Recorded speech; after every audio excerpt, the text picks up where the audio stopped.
축구팬 여러분 안녕하십니까? 드디어 이 연휴가 끝났습니다. 물론 하루만 이제 일하는 거긴 하지만 그래도 좀 긴 시간이 끝났다는 게 좀 마음이 아픈데요. 그런 마음을 담아서 다시 한번 역시 포지션 월드컵 하고 있습니다. 보통 이 K리그 1 이나 2 에서 베스트 11을 뽑을 때 보면 중앙 미드필더는 2 명을 뽑는 대신에 중앙 뭐 수비형 이런 거 다 가리지 않고 뽑고 있는데요. 그래서 저도 이제 어떻게 진행을 할까 좀 고민을 하다가 이 공격형 미드필더를 제외한 6번 그리고 8 번을 보는 선수들 이 2 명의 선수를 뽑는 포지션 월드컵을 만드는 게 좋겠다라는 생각이 들어서 32 강으로 중앙 미드필더 월드컵을 구성했습니다. 중앙 미드필더 그리고 수비형 미드필더를 이제 뽑는 좋은 수비형 미드필더 뽑는 그런 과정인데요. 한 팀당 최대 3 명의 선수가 들어가고요. 적어도 2 명씩의 선수가 배정되어 있습니다. 그렇다 보니까 못 들어가는 선수도 있고 한데 이런 점들은 좀 양해를 부탁드리고, 자 그러면 지금부터 바로 들어가 보도록 하겠습니다. 지금부터 바로 중앙 미드필더 월드컵 시작해 보겠습니다. 앞에서 말씀드렸다시피 32 강부터 시작합니다. 자, 첫 번째 맞대결입니다. 첫 번째 맞대결은 수원 FC의 두 미드필더가 만났습니다. 노경호 그리고 윤빛가람 선수인데요. 노경호는 뭐 많은 분들이 아시다시피 중거리 슈팅 되게 좋은 선수고 활동량도 많은 미드필더인데요. 앞으로의 성장이 되게 중요한 선수고 아직 2000년생으로 어린 선수이기 때문에 이제 다시 한번 K리그 1으로 지난해 돌아온 거잖아요. 올해 또 많은 모습을 보여줄 필요가 있는데, 반면에 윤빛가람은 뭐 이미 많은 걸 증명한 선수죠. 지난해 K리그에서 36경기 나왔고 수원 FC 빌드업의 코어로서 이제 활약을 하고 있습니다. 한창 정성기에 윤빛가람은 등번호가 뭐라고 할까요? 포지션 번호가 10번이었다면 지금은 이제 좀 약간 낮은 자리에서 빌드업의 기점 역할을 하고 이제 뭐 공격 상황을 조립하는 그런 역할을 맡고 있는데, 사실 이게 어떻게 보면 전성기 때 10번을 봤던 미드필더들의 어쩔 수 없는 현상이기도 합니다. 점점 뒤로 내려오는 거, 압박이 덜한 곳으로. 근데 이제 그 자리에서도 윤빛가람은 정말 뭐 이름답게 되게 좋은 플레이들을 많이 보여주고 있고요. 그렇기 때문에 이거는 좀 쉽게 윤빛가람으로 가도록 하겠습니다. 32강이니까 좀 빨리빨리 넘어가도록 할게요. 와, 이 또 같은 팀끼리 부딪히네. 이강현 그리고 박태준입니다. 뭐 이강현은 지난해 많은 경기를 뛰진 못했지만 중거리 슈팅이 되게 좋은 미드필더죠. 이따금씩 이제 뭐 뜬금포가 나오는 경우가 있고요. 이강현 선수를 영입하려는 팀들이 많았는데 이정효 감독이 다 커트를 했다고 하는 그런 이야기가 많죠. 그 이야기는 이강현 선수는 되게 똑똑하게 볼을 차고 되게 공을 차는 과정에서 도전적이고 좋은 모습들을 많이 보여줬다는 겁니다. 그런 부분에서 이강현 선수의 능력은 뭐 모두가 알고 있고 올해에도 이제 부상 없이만 시즌을 치른다면 잘 될 거라는 생각을 하게끔 만드는데요. 반면에 박태준 같은 경우에는 뭐 이강현 선수보다 1살 어리지만 지난해 정말 많은 성장을 이룩했습니다. 국내 대회에서는 31경기 동안 3골과 2개의 도움, 아시아 챔피언스리그 엘리트도 6경기를 뛰었고요. 활동량도 많고 축구 지능도 좋고, 이거는 뭐 광주 FC 미드필더들의 어떻게 보면 좀 기본적인 능력이라고 볼 수 있겠는데, 축구 지능이 좋은 선수들이 광주에서 잘하기 때문에 이런 부분들을 박태준 선수가 지난해에 잘 보여줬다고 생각을 하고, 올해 4월에 이제 입대 예정이긴 한데 그 전까지는 광주에서 박태준이 꽤 큰 역할을 하지 않을까 싶습니다. 저는 이건 박태준 가도록 하겠고요. 자, 다음은 강원의 이우현 그리고 제주의 오재혁입니다. 강원의 이우현은 지난해 이제 초반에는 풀백이었다가 중앙에서 이제 수비형 미드필더 내지는 중앙 미드필더 정도로 포지션을 변경하면서 굉장히 좋은 능력을 보여줬는데요. 이 선수의 원래 잘했던 게 뭐 적극적인 돌파나 공격 작업 수행이나 이런 것들이 있었는데, 많은 활동량을 기반으로 해서 중원에서 활력을 불어넣어주는 활약을 하면서 이유현 선수가 지난해 굉장히 좋은 모습 보여줬습니다. 올해도 아마 좋은 모습 보여주지 않을까 하는 생각이 들고요. 이거 아래 영어가 김강국으로 들어갔네요. 이유현 선수 죄송합니다. 그리고 반면에 오재혁 같은 경우에는 지난해 사실 많이 뛰지 못했습니다. 부상도 있었고 뭐 여러 가지로 오재혁 선수에게는 좀 힘든 시즌이었는데, 사실 오재혁은 재능 하나만큼 확실한 미드필더입니다. 공격적인 부분에서 특히 기여도가 높고요. 다만 이제 부상이 없어야 올해 좀 잘할 수 있지 않을까 싶고, 이거는 전 이유현 선수 가도록 하겠습니다. 자, 다음은 전북의 박진섭 그리고 대구의 요신호입니다. 와, 이 두 선수 모두 참 대단한 선수죠. 박진섭 같은 경우에도 그렇고 요신호 같은 경우에도 그렇고 수비형 미드필더를 본 포지션으로 하되 센터백도 상당히 많이 봤던 그런 경험이 있는 선수들이고요. 박진섭 같은 경우에는 역시 수비력 좋고 수비 스타일도 되게 적극적이고요. 다만 이 선수 미드필더 출신이다 보니까 빌드업에도 되게 강점을 갖고 있습니다. 반면에 요신호 역시 비슷한데 앞에 이 특징의 첫 번째 줄이 다 똑같죠. 센터백도 함께 볼 수 있을 정도로 좋은 수비력. 이건 두 선수가 공통적으로 갖고 있는 장점이고, 요시노는 공수 양면에서 기여도가 굉장히 높습니다. 득점도 많았고 도움도 많았죠. 그리고 생각보다 공격 포인트 생산력이 높다는 것도 있고, 수비적인 부분에서 대구가 올해 결국은 또 잔류하는 데에 어느 정도는 그래도 요시노 선수가 미치는 영향이 꽤 크지 않나 하는 생각이 들고요. 이 뭐 당연히 단순하게 기록만 보면 뭐 클럽 팀에서 33경기 똑같이 뛰고 득점을 더 많이 기록하고 경고 포인트를 더 많이 기록한 요시노를 뽑을 수도 있겠지만, 근데 또 전북의 박진섭을 뽑기에는 전북도 사실 지난해 쉽진 않았죠. 근데 그거에 있어서 그래도 박진섭 선수도 요시노 선수도 팀이 안 좋은 상황에서는 잘 지켜줬던 선수들이라서 어떤 선수를 뽑아야 할까 좀 고민이 되는데, 저는 이거는 그래도 국뽕 메타로 박진섭 가도록 하겠습니다. 자, 다음은 대전의 밥신 그리고 강원의 김강국입니다. 밥신은 뭐 너무 잘하는 선수죠. 이 선수 대구에서 이제 시즌 중반까지 뛰다가 다시 임대 복귀 후 다시 대전으로 온 이제 그런 스토리를 갖고 있는데, 위치 선정도 되게 좋은 미드필더고요. 6번, 8번 모두 뛸 수 있고 활동량 많고 뭐 경기 조립 능력도 상당히 좋습니다. 특히 지난해 이순민 선수와의 짝이 되게 좋았는데요. 이 선수가 2000년생의 어린 선수라는 걸 생각해 보면 대전에게는 굉장히 또 좋은 영입이 밥신의 영입이 아니었을까 하는 생각이 들고, 김강국 같은 경우에는 다양한 방면에서 되게 성실하게 가담을 해주는 선수입니다. 이 선수 기본적으로 킥도 잘하고 하는 선수인데, 강원에 와서도 지난해 이제 K리그 1에 오랜만에 오게 됐는데, 강원에 와서도 되게 좋은 모습 많이 보여주면서 강원 중원에 또 핵심으로 자리를 잡았는데요. 어떻게 보면 김강국 선수는 약간은 물음표가 있을 수도 있는 영입이었지만 되게 안정감 있게 시즌을 마무리하면서 강원에게는 좋은 영입이 되었다는 걸 알 수 있습니다. 다만 저는 이거는 밥신 선수로 가도록 하겠습니다. 자, 다음은 또 같은 팀이 붙었네요. 안양의 리영직 그리고 안양의 김정현입니다. 리영직은 역시 앞에서 말씀드렸던 김강국처럼 물음표를 느낌표로 바꿨던 선수인데요. 이 선수가 뭐 팀을 구하지 못하면서 뭐 은퇴하냐 마냐 본인도 되게 고민이 많았던 걸로 알고 있는데, 그럼에도 불구하고 안양에서 상당히 좋은 모습 많이 보여줬죠. 수비력도 안정적이고요. 여러 수비형 미드필더들이 그렇지만 이 선수 역시 센터백도 볼 수 있고 하면서 수비력이 괜찮습니다. 빌드업이나 공격 전개도 기여도가 높은 편이고요. 특히 3백의 가운데라고 봐야 할지 혹은 수비형 미드필더로 봐야 할지 약간 헷갈리는 그 지점에 있을 때 리영직 선수는 되게 빛나는 선수라고 얘기를 해주고 싶고요. 반면에 김정현은 굉장히 피지컬이 좋고 터프한 수비형 미드필더입니다. 성실하고 터프하고 헌신적이고 수비형 미드필더가 갖춰야 할 여러 가지 조건들 중 가장 좋은 것들을 많이 갖추고 있는 게 김정현 선수인데요. 다양한 방면의 장점이 되게 많고, 그렇기 때문에 이 김정현 선수를 저 같은 경우에는 이런 터프한 스타일의 수비형 미드필더를 되게 좋아하는데, 김정현 선수는 그런 측면에서는 제가 굉장히 좋아하는 스타일이라고 할 수 있겠습니다. 그래서 저는 이거 리영식 선수보다는 이거 김정현 선수로 가도록 하겠습니다. 자, 다음은 서울의 이승모 그리고 강원의 김동현입니다. 이 어린 미드필더들인데, 이승모 선수는 뭐 기본적인 축구 지능이 되게 좋은 선수죠. 육각형 미드필더로 성장을 하고 있지만 이전에는 뭐 스트라이커 제로톱도 보고 뭐 더 밑에도 보고 이렇게 했을 정도로 여러 포지션을 잘 소화할 수 있는 정말 축잘잘의 또 하나의 예시라고 할 수 있는 선수인데, 지난해 서울에서는 조금 더 위쪽으로 뛸 때도 그렇고 뭐 조금 더 아래에서 뛸 때도 그렇고 기본적으로 좀 경기를 풀어나가는 데에서 약간은 성장이 있었더라고요. 그래서 그런 부분들이 이승모 선수를 볼 때 이승모가 많이 발전했구나라는 생각을 하게끔 만들었는데, 반면에 김동현 같은 경우에는 역시 되게 강원에서는 중심적인 미드필더로서 활약을 하고 있습니다. 이 선수는 뭐 빌드업에 굉장히 큰 영향 주는 선수고요.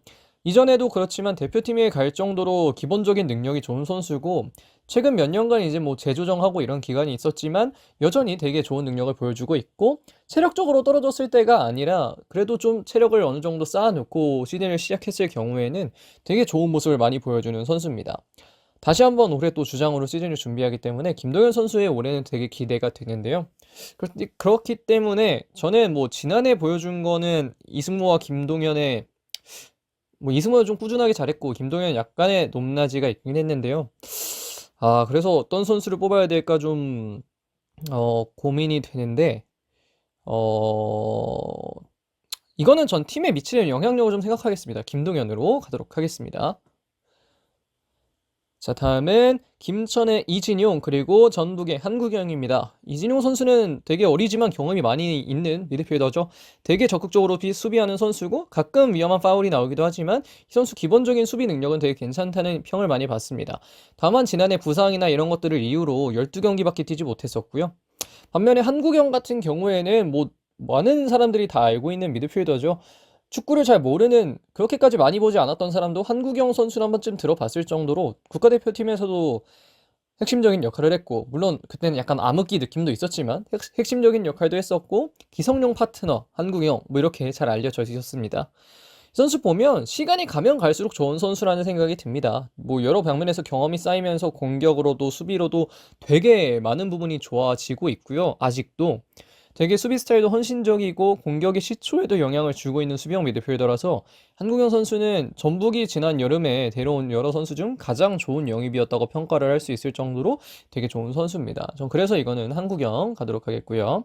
자, 스피드를 좀 내겠습니다. 와, 근데 스피드 내겠다고 하자마자 어려운 맞대결이네요.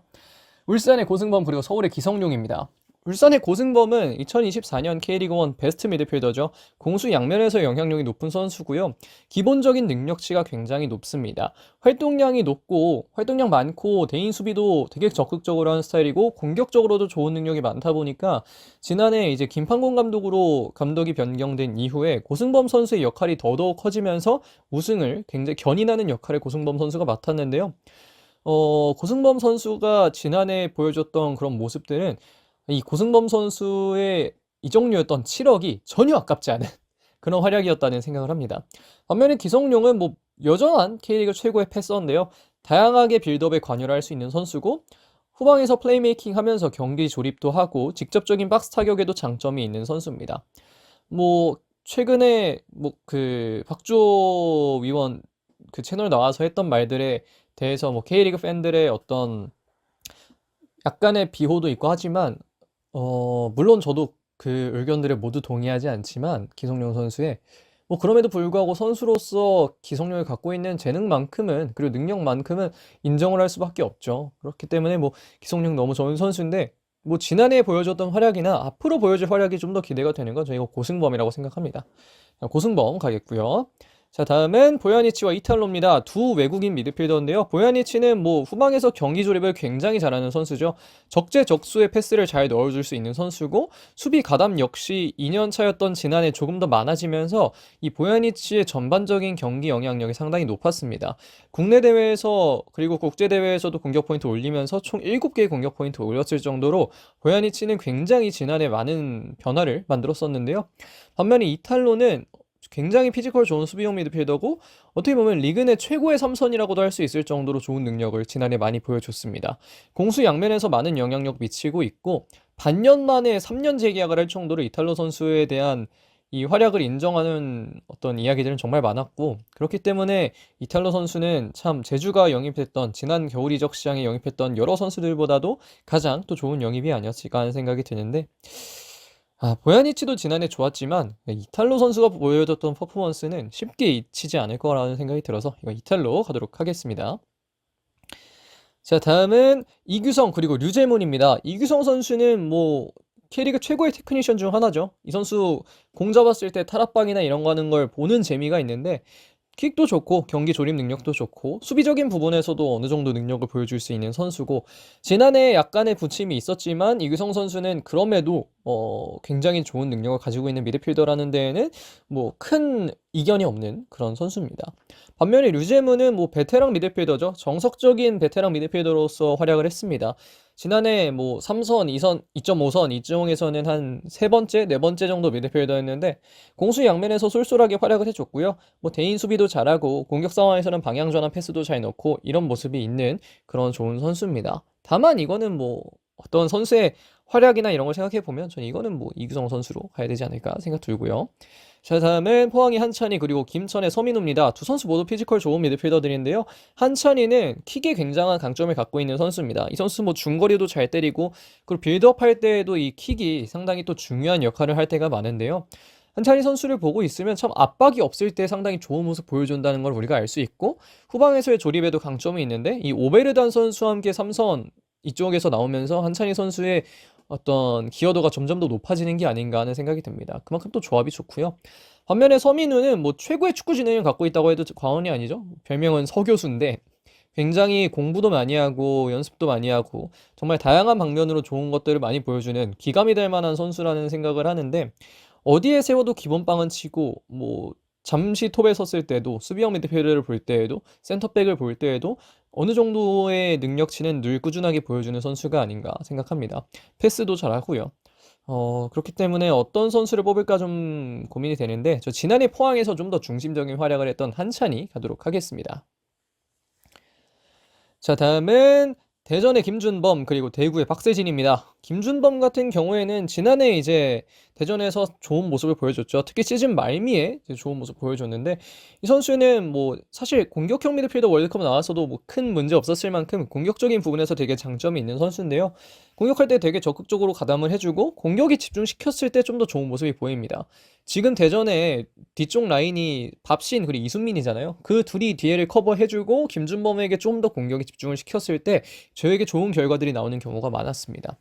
반면에 박세진은 뭐 유망한 미드필더죠. K리그에서 지난해 되게 많이 뛰었고 많은 발전을 이뤄냈는데 공격적인 부분에서 되게 주목할 만한 장점이 많습니다. 대구라는 팀의 특성상 공격 포인트 자체를 많이 기록하는 건 좀 어려웠지만 뭐 그래도 공격을 풀어나가는 거나 아니면 뭐 경기를 조립하는 거나 이런 부분에서 박세진 선수는 분명 또 한 단계씩 발전을 하고 있다는 걸 우리 모두가 알고 있는데, 어 그렇기 때문에 이 김준범 대 박세진 뽑기가 좀 애매하기는 합니다만, 어 박세진 선수가 곧 군대에 갑니다. 4월에. 그렇기 때문에 저는 군 장병 패스해서 박세진 가도록 하겠습니다. 다음은 김봉수 그리고 김건웅입니다. 두 선수 모두 센터백을 볼 수 있는 수비형 미드필더죠. 김봉수는 제주에서부터 멀티성을 키워왔습니다. 센터백 그리고 수비형 미드필더에서 모두 상위권의 활약을 보여주고 있고 빌드업 기여도도 높고 수비력도 좋은 선수인데요. 이런 것의 방증이 지난해 K리그 1 38경기 전 경기 선발이었다는 것, 그리고 대표팀에 또 소집이 한번 됐었다는 게 이 김봉수 선수가 가지고 있는 능력치가 K리그에서만이 아니라 뭐 여러 방면에서도 드러난다는 걸 보여주는 게 아닌가 싶습니다. 99년생으로 뭐 여전히 이제 막 전성기에 들어갈락 말락한 나이기 때문에 김봉수 선수가 보여줄 만한 활약은 앞으로도 많을 거라고 생각하고요. 반면에 김건웅 같은 경우에는 역시 센터백 3선 모두 볼 수 있는 선수라고 말씀드렸지만 최근에 제주에서는 홀딩에 좀 더 초점을 많이 두고 있는 것 같습니다. 지난해에는 좀 쉽지 않은 시간이 많았기 때문에 사실 김봉수 선수가 돌아가면 결국 김건웅과 경쟁을 해야 되잖아요. 그렇기 때문에 김건웅은 그 경쟁에서 승리를 하려면 올해를 좀 반전의 해로 만들어야 되지 않을까 생각됩니다.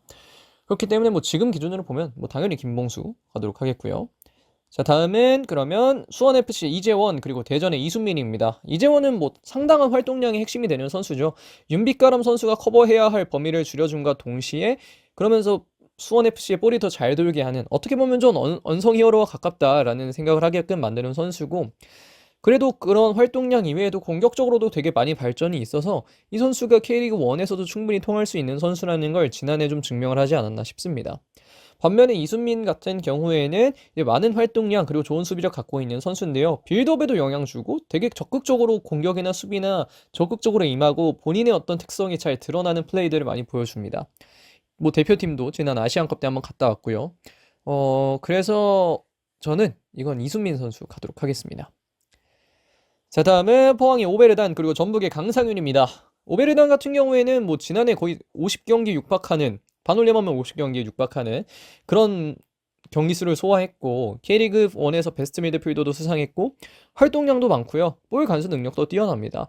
그렇게 많이 뛰어다니는데도 경기를 저렇게 많이 출전한다는 건 참 쉽지 않은 일인데 오베르단 선수가 그 어려운 일들을 잘 해내고 있고요. 공격 방면에서도 다소 투박하다는 이야기가 있었지만 최근에 또 많은 발전을 이뤄내면서 포항에서는 없어서는 안 될 선수가 됐습니다. 반면에 강상윤은 뭐 되게 오래 본 것 같은데 아직도 22세 이하 자원이고요. 되게 볼을 영리하게 찹니다. 이 선수는 공수 연명에서 활약이 좋고 특히 수원FC에서 보냈던 그 시간 동안 강상윤 선수가 되게 다양하게 발전을 많이 이뤄냈는데요. 거스포혁 감독이 강상윤 선수를 주목하고 있다는 얘기가 들리는 걸 보면 강상윤 선수가 앞으로 보여줄 만한 것들이 좀 많이 기대가 되는 것 같습니다. 하지만 지금 잘하는 건 오베르단이죠. 오베르단 가도록 하겠습니다. 자, 16강부터는 좀 속도를 높이도록 하겠습니다. 이규성 대 김정현. 와씨, 속도 높이려고 했더니 속도를 높이기 어렵게 만드네. 이규성 대 김정현. 야, 이규성 대 김정현. 근데 김정현 선수가 좀 어려운 상대를 만났네요, 이거는. 저는 이건 볼 잘 차는 것만 따지면 이규성인데 되게 수비도 잘하고 이런 영향력 생각하면 또 김정현을 안 뽑을 수 없거든요. 이규성 선수가 지난해 약간의 부침을 겪었던 걸 또 생각을 해보면 뽑기가 좀 어려운데 그래서 전 승격한 안양에 약간의 힘을 더 실어주기 위해서 김정현으로 가도록 하겠습니다. 자, 다음은 한국영 대 오베르단. 한국영 선수 지난해 너무 좋았지만 오베르단은 훨씬 좋았죠. 오베르단 가도록 하겠습니다. 자, 다음은 박진섭 대 밥신. 이것도 좀 뽑기가 좀 애매한데 박진섭 대 밥신. 근데 전 이건 박진섭 가도록 하겠습니다. 자, 다음은 김봉수 대 박세진. 이거 김봉수 가도록 하겠고요. 자, 김봉수는 박세진 선수를 곧 후임으로 만날 겁니다. 어쨌든 그렇고요. 이탈로 대 이우현. 이것도 좀 뽑기 어려운데 야, 이탈로도 지난해 되게 좋았고 이우현도 되게 좋았어서 누굴 골라야 될지 좀 애매한데요. 그래서 저는 이거는 이탈로 가도록 하겠습니다. 자, 다음은 박태준 대 한찬희. 이 두 선수 모두 되게 팀의 핵심적인 미드필더였는데 저 이거 박태준 가도록 하겠고요. 자, 다음은 이순민 대 고승범. 야, 이것도 되게 어려운 조합이다. 두 선수 모두 되게 활동량 넘치고 좋은 선수들이고 한데 진짜 좀 뽑기 힘든데요. 이순민 선수가 지난해 조금 더 많이 뛰면서 해주면 좋았겠지만 아쉽게도 지난해 약간 힘들었던 시간도 있고 해서 저는 이거 고승범 가도록 하겠습니다. 자, 다음은 강원의 김동현 그리고 수원FC의 윤빛가람입니다. 이것도 좀 뽑기가 힘든데요. 저는 이거를 이거 진짜 뽑기 힘들다. 확실히 16강부터는 진짜 뽑기가 더 어렵네요. 32강도 힘들었는데 저는 이거는 윤빛가람 가도록 하겠습니다. 자, 다음 8강 박진섭 대 윤빛가람. 박진섭 대 윤빛가람. 저는 이거 박진섭 가도록 하겠고요. 자, 다음은 김정현 대 이탈로. 김정현 선수 되게 좋은 선수인데 여기까지인 것 같습니다. 이탈로 가도록 하겠습니다. 자, 다음은 김봉수 대 오베르단. 김봉수 대 오베르단. 오베르단 지난해 진짜 잘했고 김봉수도 진짜 잘했는데 이거 누굴 뽑아야 되냐. 8강이 진짜 어렵네요. 8강도 16강이 어려웠는데 8강이 더 어렵겠죠. 김봉수 대 오베르단. 김봉수가 전 경기 선발이었다고 해도 오베르단이 46경기를 뛰었으니까 누구 하나의 절대적인 우위를 따지기가 좀 어려운데 저는 이건 오베르단 하도록 하겠습니다. 자, 다음에 박태준 대 고승범. 저는 이거 고승범 하도록 하겠습니다. 자, 다음은 이탈로 대 고승범. 이탈로 대 고승범. 야, 두 선수 모두 지난해 40경기를 넘게 뛰었네요. 참 체력 좋은 선수들입니다. 저는 이거 근데 우승을 이끌었던 고승범 가도록 하겠고요. 자, 다음엔 오베르단 대 박진섭. 근데 박진섭 선수 제 예상보다 오래 갔습니다. 저 이거 오베르단 가도록 하겠고요. 근데 결국 결승에서 만나는 건 둘 다 베스트 11이었네요. 저는 이거는 이거 좀 뽑기 힘든데 두 팀 모두 우승을 했죠, 지난해. 포항은 이제 FA컵 우승을 했고 울산은 K리그 우승을 했는데 좀 뽑기 좀 힘들다. 둘 다 공격 포인트 8개씩 했네요. 또 경기도 한 4경기밖에 차이가 안 나고 좀 힘든데 저는 이거는 고승범 가도록 하겠습니다. 그래서 여기까지 중앙 미드필더 월드컵 해봤습니다. 고승범 선수가 결국 최종 우승을 차지했는데요. 고승범 선수는 여러 방면에서 뛰어난 미드필더인 만큼 뽑을 만한 선수였다고 생각합니다. 자, 중앙 미드필더 월드컵 여기까지고요. 여러분들 또 링크 올려놓을 테니까 많이 참여해 주시면 감사하겠습니다. 자, 그럼 이번 영상은 여기서 마무리하겠습니다. 고맙습니다.